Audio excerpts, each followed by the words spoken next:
On the day of our graduation party, during a game voting session, my girlfriend surprisingly wrote down Makoto's name on the crush vote. She thought it was an anonymous vote. Little did she know. Not only could I instantly recognize her handwriting, but I could also clearly see her crush level, a value that was supposed to represent how much she liked someone. And to my surprise, the value I had accumulated after pursuing her for 6 whole years was lower than the level she gave Makoto the first time they met. At that thought, I flipped the table, said I'm done, and quit the game. I wasn't going to play this chase game anymore. It took 6 years of effort to win her heart, but it only took a moment for her to abandon me. Chapter 1. During the game at the party, Makoto's crush vote wasn't doing too well and was about to lose to me. The classmate hosting the game, feeling bad for him, gave him one last chance to rally votes. The host said, "So far, we've only received 13 votes, and there are 19 girls in total, meaning 6 haven't voted yet." Makoto's gaze swept the room. It finally landed on Willow, the campus goddess sitting opposite him. With an implied plea, he said, "Hey, come on, ladies, don't be so biased. I know George is the student council president and he has a lot of fans, but please don't make me lose this badly." Sitting next to my girlfriend,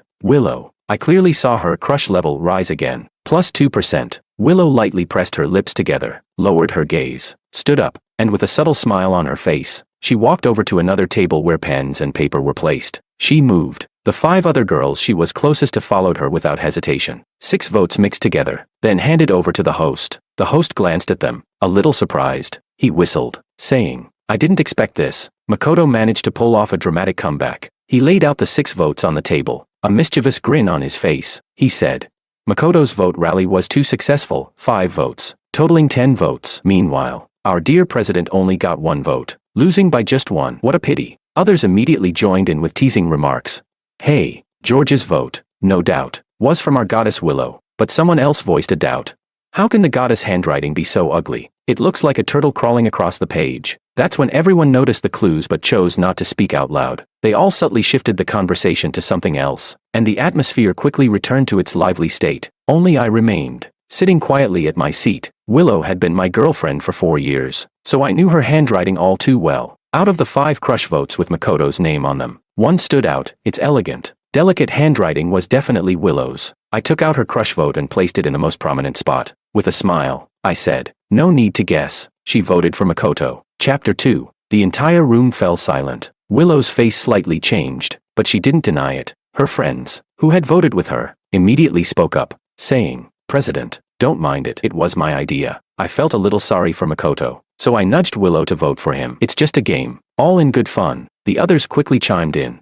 "Exactly. Who here doesn't know how much Willow, our campus goddess, likes our president George? George and Willow are the perfect couple. Awarded Best Campus Couple for 3 years in a row. Can't compete with that." Meanwhile, Makoto was grinning widely. He cheerfully said, "Thanks to all the beautiful ladies for their support. I know I won because I played the voting game, but if our president also rallied votes, I'd be out of the running." Understanding and reasonable, everyone applauded. He turned his head toward me and continued, "George, you're not mad, are you? After all, Willow is your girlfriend. If this bothers you, I can give you my vote back." I couldn't help but laugh. "No need. If the vote is yours, it's yours." I thought to myself, she gave him the vote, and she also gave him herself. The loser has to drink an amount of alcohol equal to the difference in votes. I slowly lined up 10 glasses in a row. I chose the strongest whiskey, then began to pour. Everyone stared, stunned. They all started to advise me, saying it was just a playful punishment and that I didn't need to take it so seriously. With so much alcohol going down quickly, even with my good drinking tolerance, I wouldn't be able to handle it. Of course, I couldn't handle it. I had a serious stomach condition. Willow knew this, and with a confused expression, she came over to take the bottle from my hands. I dodged and continued, pouring until the glasses were full. She said, "George, you can't drink this much." She couldn't understand why I suddenly wasn't cooperating. I looked at her and whispered near her ear, "Didn't you already think about this moment when you voted for Makoto?" When she voted, I saw her whisper something to her group of friends. Then, 5 votes went to Makoto. Just 1 extra vote, enough for him to beat me. Seeing Willow speechless, I continued, "You don't want your good friend to suffer with the drinks, but I'm your boyfriend, so it's fine for me to drink, right?" I began chugging the alcohol, 1 glass after another, like swallowing plain water. Willow didn't stop me anymore, though she was upset that I was making such a big deal over a single vote. The others, sensing the subtle tension between us, quieted down. After finishing the 10 glasses, I wasn't drunk. On the way back, I didn't wait for Willow and took a cab by myself. I was fine on the way home, but as soon as I entered, I didn't even take off my shoes, just rushed straight to the bathroom and started throwing up. The sharp, unpleasant smell quickly filled the small space. My stomach felt like it was on fire, and I had to hold onto the sink to avoid collapsing. My head was spinning. Staring at my disheveled reflection in the mirror, I suddenly felt my shoulders shake uncontrollably. By the time the dinner ended, I checked the system. Willow's crush level for Makoto had reached 89%. For me, it was a pitiful 45%. It had been stuck there for half a year. Ever since she met Makoto, it hadn't increased at all.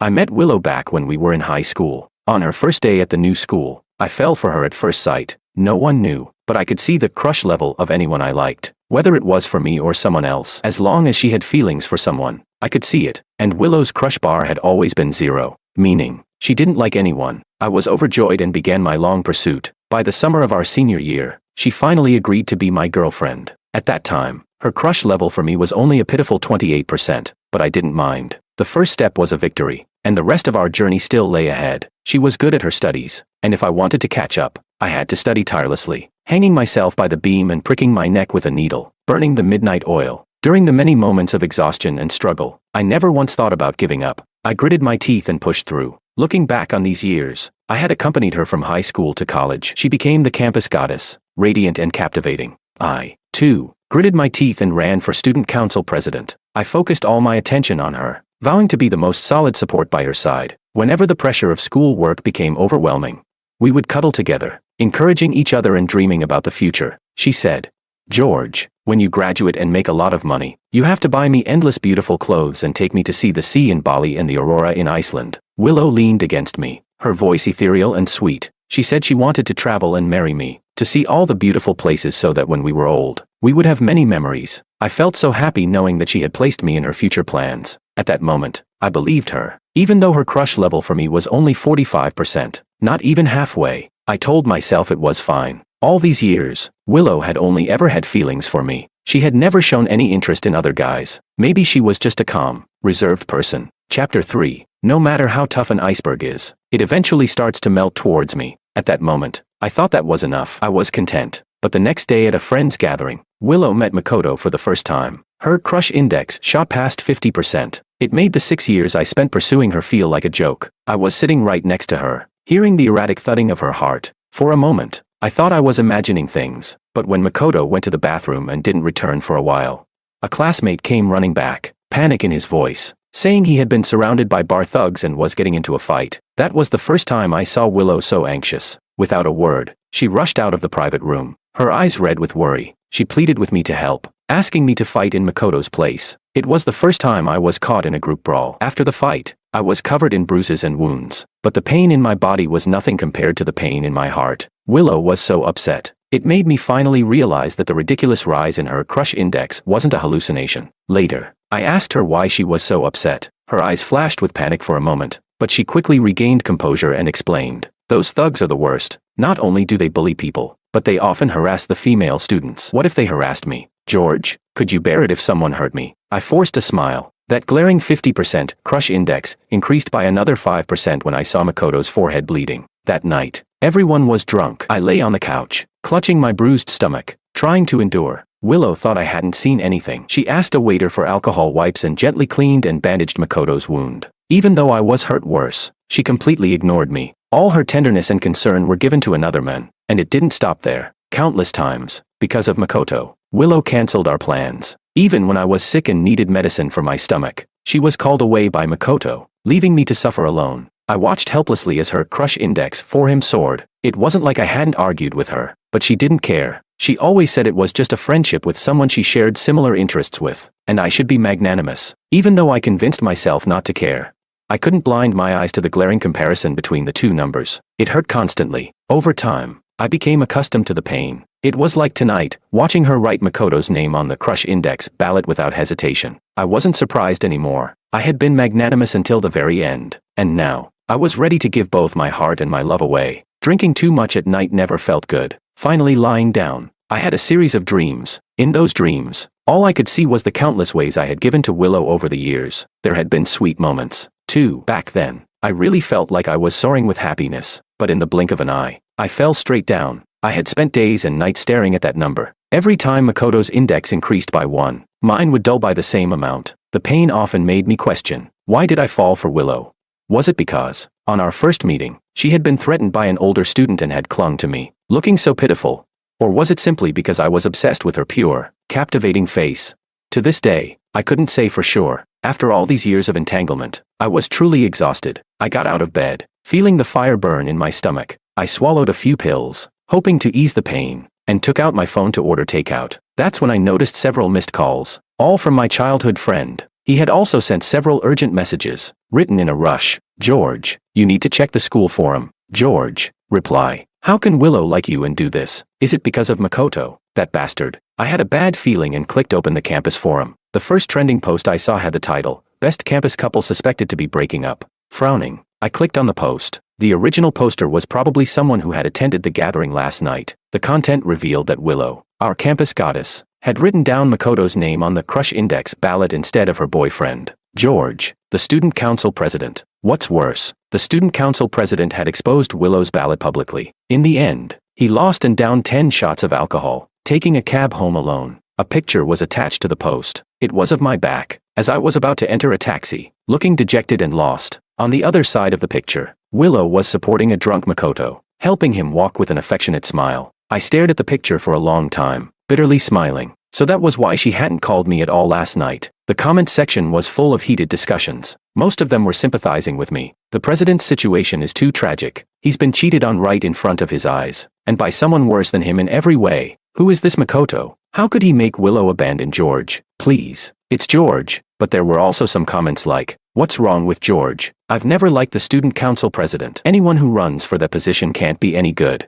Someone retorted, what's wrong with George? Don't make baseless accusations. George as president is nothing like the other guys. He doesn't abuse his power and always stands up for the students. I used to ship George and Willow so hard. Now look, it's all fallen apart. Chapter 4. I scrolled down to the most recent reply, posted just a minute ago. It read, why do outsiders say so much? Maybe they've already broken up. How can it be considered trashy if the woman finds a new boyfriend? Ito-san isn't exactly stealing someone's girlfriend. Are you saying George and Willow can't break up just because they're dating? That's too overbearing. I thought for a moment and replied under his post, we broke up last night. I then logged off the forum and ordered some takeout. But while I was waiting, a sudden, sharp pain struck my stomach. No matter how many pills I took, nothing worked. It only got worse, and my vision started to blur. I took a deep breath and immediately called for an ambulance, dialing 120. Then, I lost consciousness. The smell of antiseptic flooded my nostrils. I struggled to open my eyes and found myself in a hospital room. George, how are you? Is your stomach still bothering you? I turned toward the voice. It was Willow. She seemed to have gone days without sleep. Her fair, delicate face marred by dark circles under her eyes. She looked genuinely relieved when she saw that I had woken up. I tried to speak, but my throat felt sore. I coughed a few times. Willow immediately handed me a glass of water. She said, drink it. The doctor said you'd be thirsty once you woke up, so I kept it warm for you. I hesitated and didn't take the water. She asked, is there anything else bothering you? Should I call the doctor? She turned to leave. I asked, is this interesting to you? Hearing my hoarse voice, Willow stopped in her tracks and turned around. Instantly understanding the meaning behind my words, she sighed helplessly, her eyes full of deep exhaustion. She said, George, it's just a piece of paper. Why are you being so harsh? You're being petty. It was the same tone again. As long as Makoto wasn't involved, Willow was always sweet and considerate, doing everything a perfect girlfriend would do. All the guys at school must have envied me. But every time Makoto was mentioned, there was always this bitterness. I was equally exhausted. My stomach, which had just begun to feel a little better, flared up again in pain. I said,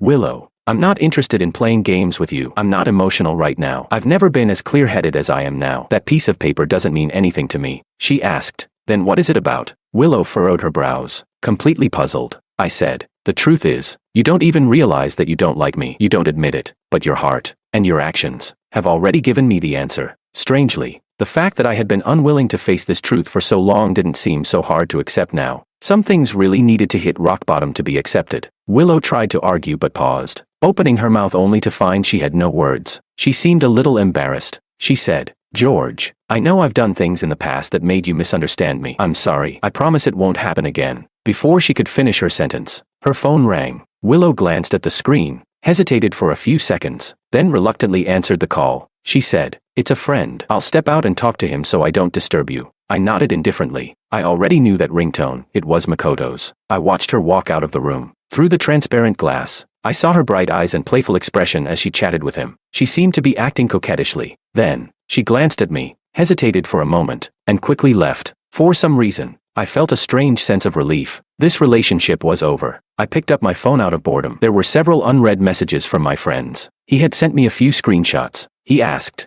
"George, did you really break up? The forum is going crazy. Someone dug up your account and saw your comment under the post." The screenshots clearly displayed the bold text, "We broke up last night," with over 99 replies. The following screenshots showed heated discussions on the forum. One alumnus commented, "No way, they really broke up. Even the most perfect campus couples eventually split after graduation. At least it balances things out for me." But the word "last night," that means they broke up because of Makoto. Right. The student council president got cheated on. What's so special about this Ito guy? Some people were also questioning me. This is just one side of the story from Wong. The goddess hasn't said anything yet. Exactly. What if she was already planning to break up but didn't want to lose face and made up the story? Poor Ito. That would be unfair to him. Everyone was speculating wildly. I couldn't help but read through all the comments with interest. Just then, the door to my room was knocked on. George. It was my childhood friend, storming in with a furious expression. Seeing my pale face, he cursed and said, "Damn, I never expected this." Willow seemed fine, but it's all talk in front of you and something completely different behind your back. Did she really cheat with Makoto? Did I call it or what? He gritted his teeth and added, "Trashy woman, pathetic dog,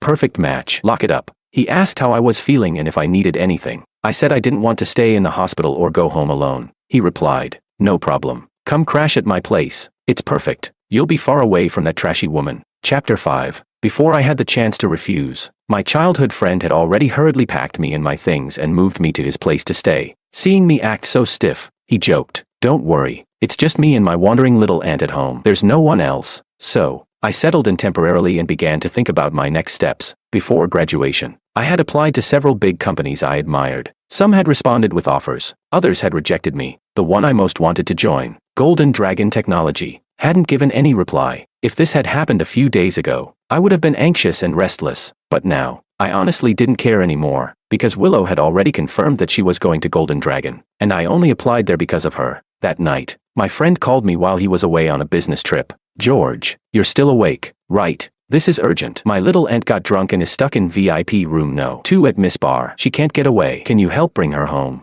I was confused, but I followed his instructions, changed clothes, and went to the room where his little aunt was. The scene inside startled me. There were a few women scattered around, but the rest of the room was filled with men, blonde-haired, non-mainstream types. Chaos everywhere. They were all crowding around one woman who was undeniably stunning. My friend's exact words were, "My little aunt is easy to recognize. Just grab the most beautiful one and bring her home." One woman noticed me entering and asked, "Hey, handsome, looking for someone? Want to get to know me?" I calmly scanned the room, then walked straight over to the woman slumped drunkenly on the couch, surrounded by men. I said, "Sweetheart, how dare you cheat on me? Come home with me right now." I forcibly pushed the men aside, shouting, "Stop staring. We just got married yesterday." While they were all stunned and covering their mouths, I seized the opportunity to grab the drunk woman and rush out of the room. Just as I was about to leave, the small hand I was holding suddenly turned the tables, and she pulled me back. I was caught off guard, spun around, and found myself face to face with the woman I was trying to drag out. Her eyes were hazy, as if glazed over with a layer of water. She still struggled to focus on me, her breath sweet like orchids. She whispered,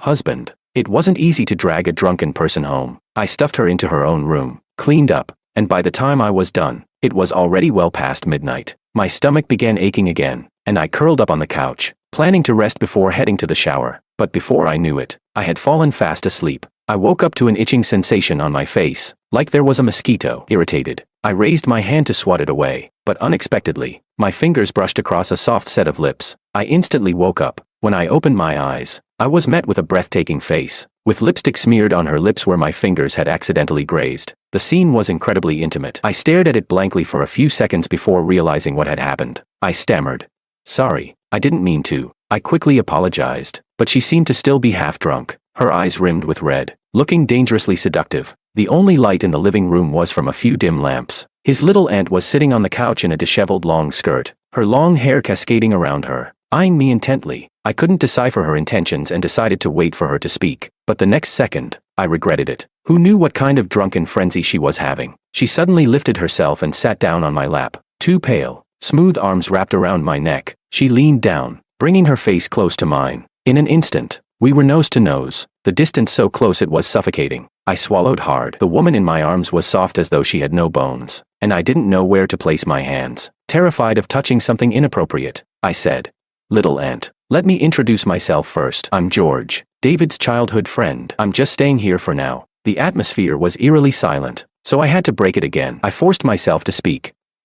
David asked me to bring you back. The marriage was a lie. I didn't mean to take advantage of you." She seemed to either not hear or not care. Suddenly, she touched her red lips with a pout and said in a tone that was oddly plaintive, "My lipstick is ruined." I was dumbfounded. Then, her gaze locked on my lips, intense and burning. Her breathing became heavy. It was as though she hadn't eaten for days and had finally set her eyes on her prey, determined to have it. I sensed that this was going wrong. I tried to pull her off me, but I was too slow. In an instant, a kiss full of teasing meaning made my heart stop. There I was, sitting with a seductively beautiful woman on my lap, who was doing everything she could to tempt me into a mistake. I was a normal man. For a moment, I even thought to myself, why not? Willow's already cheated on me. What's one night with another woman?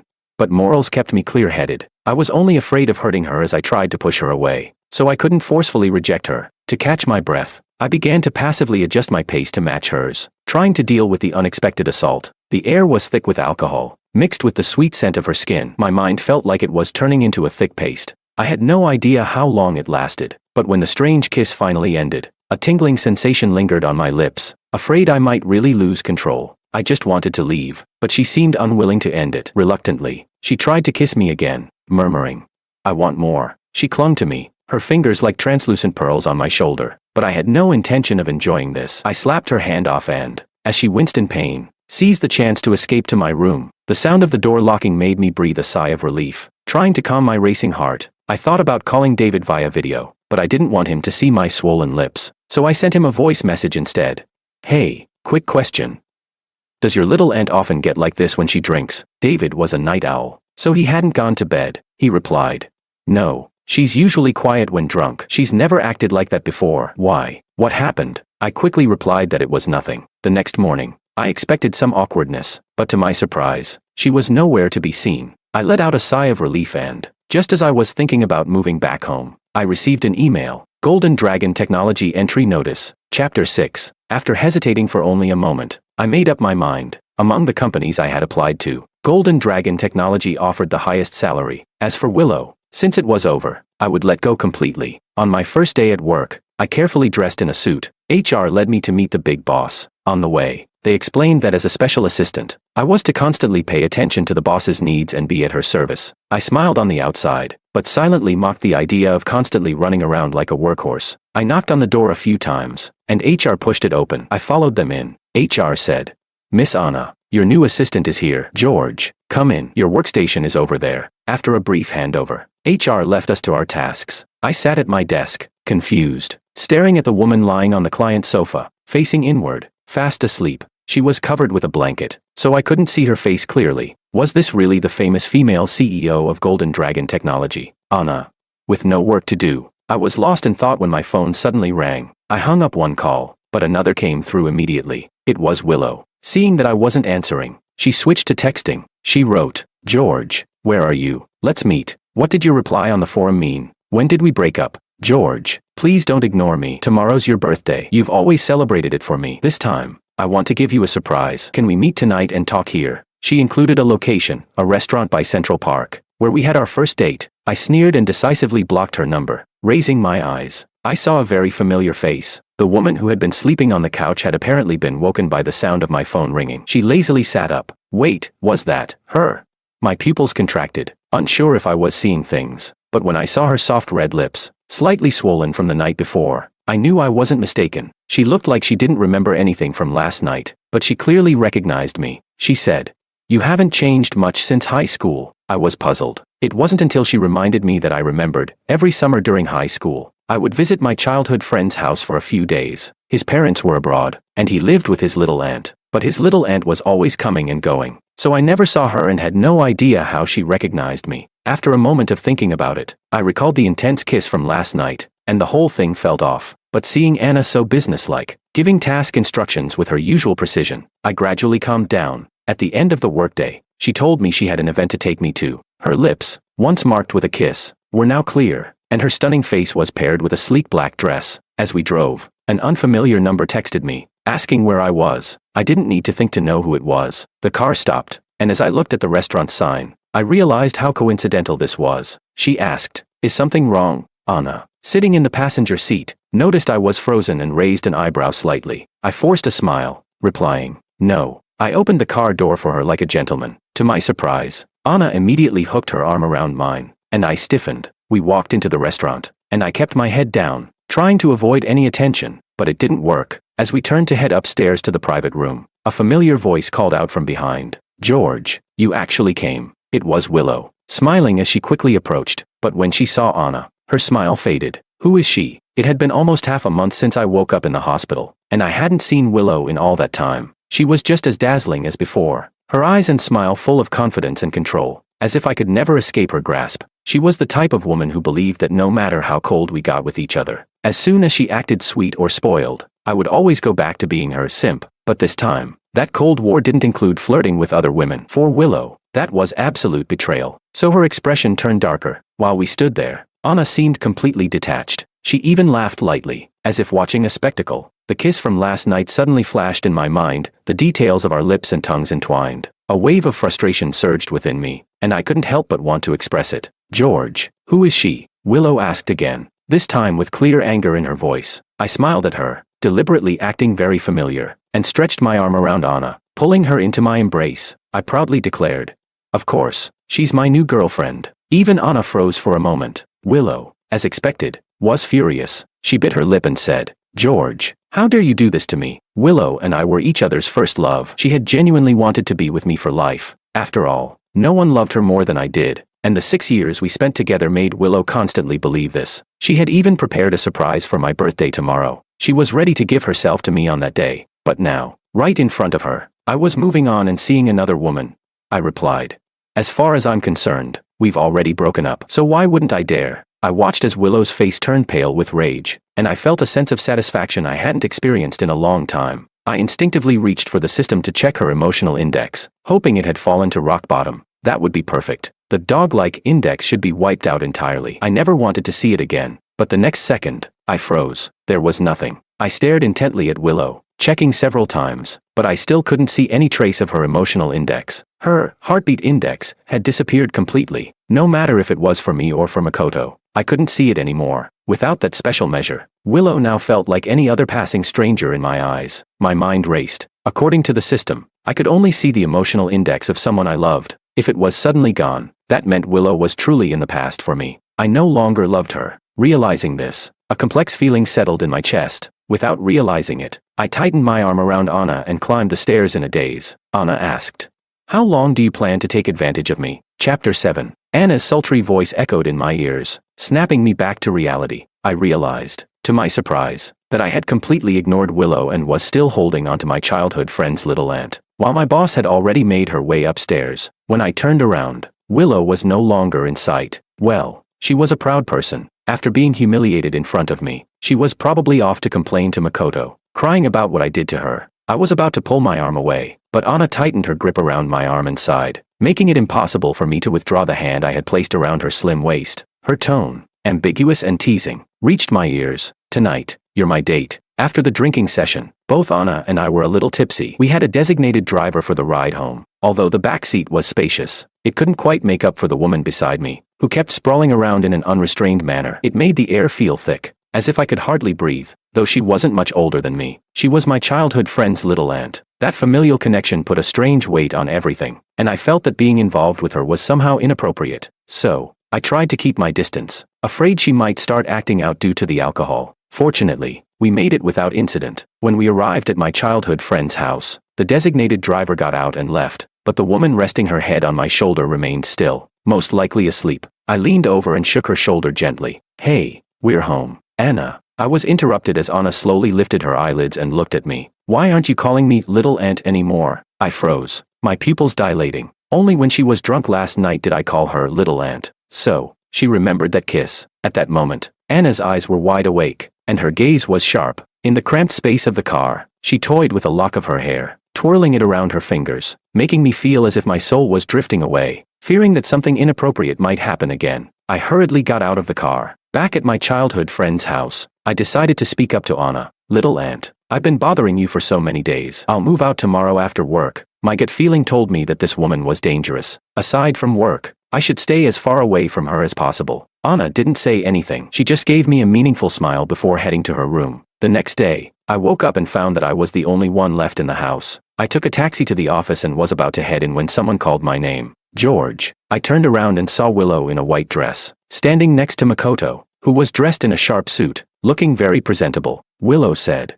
"I didn't expect you to actually join Golden Dragon." Willow sounded somewhat surprised, but then smiled and added, "I know you did this for me. Getting into this place must have been difficult." "Thank you." I kept my expression unchanged. "It has nothing to do with you." Makoto spoke up. "George, I heard that you and YY are having problems because of me." Makoto grabbed my arm apologetically and said, "I'm really sorry. I didn't think that ticket would cause such a huge argument between you two." Makoto called her YY. They had become so familiar in such a short time. It seemed like things were moving fast between them. I brushed his hand off and said, "Mr. Ito, it's not a matter of us having problems. We've already broken up." I emphasized the point. "So, don't waste any more time on me. When we see each other from now on, just pretend we don't know each other." With that, I walked into the building. As I passed them, I noticed their faces had changed slightly. It felt refreshing. Makoto naturally joined the tech department, and Willow took up a position in the editorial department. At lunchtime, after placing my utensils down, I was about to return to my workstation when Willow suddenly pulled me into the break room. She said, "Today is your birthday," I asked.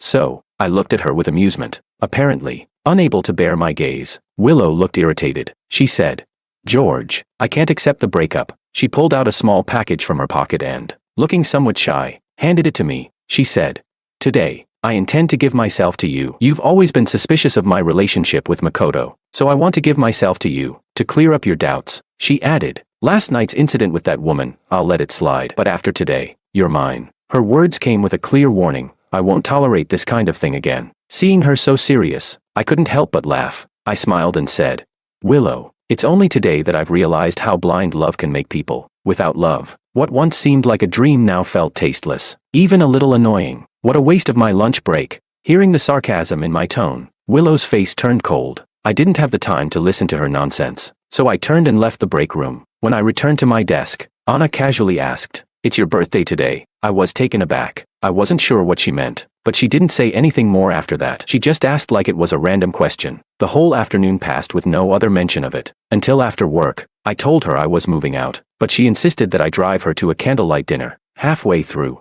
the waiter brought out a cake, along with a bouquet of roses, which I was supposed to hand to the woman. It was clearly a romantic restaurant for couples. The dim lighting and the intimate atmosphere felt completely out of place for us now. Finally, I couldn't hold it in anymore and spoke up. "Anna, you're 5 years older than me, and you're my childhood friend's elder." Anna slowly put down her cutlery, her eyes fixed on me. I felt my lips dry up. I said, "So, this isn't really appropriate." We were both adults, and though Anna sometimes looked at me in a way I couldn't misunderstand, it still felt strange. Even though we had only just met a few days ago, her attitude seemed to indicate that she had feelings for me all along. She asked, "Then what is appropriate?" "You and Willow." For some reason, Anna's question felt more like an attack, her beautiful eyes carrying a hint of sorrow. She smiled and said, 6 years by her side, and I still can't compare to her little lover's words." I was speechless. I felt a mix of anger and embarrassment, but I was also surprised. How did she know this?